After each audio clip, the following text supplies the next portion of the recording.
Welcome to my channel. अस्सलामुअलैकुम। आइए जानते हैं तारीफ़ा नाम के मायने और इसकी तफसील। हमारा आज का बेबीज़ गर्ल्स नेम है तारीफ़ा। तारीफ़ा के इंग्लिश में स्पेल्स हैं TARIFA तारीफ़ा। ये एक इस्लामिक नेम है और लड़कियों के लिए रखा जाता है ये नाम। इस नेम के मायने हैं दौलतमंद तारीफ़ा। इस नेम की तफसील है तारीफ़ा फ़ातिमा, तारीफ़ा ज़ैनब। इस तरह से हम ये नाम रख सकते हैं। आप भी अपने नाम का मायने जानने के लिए कमेंट्स में अपना नाम लिखें और मायने जानिए।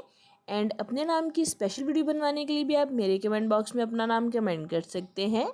And please like the video, subscribe my channel. Okay dears, फिर मिलेंगे न्यू नेम न्यू वीडियो के साथ। अपना ख्याल रखिएगा, दुआओं में याद रखिएगा। अल्लाह हाफिज़।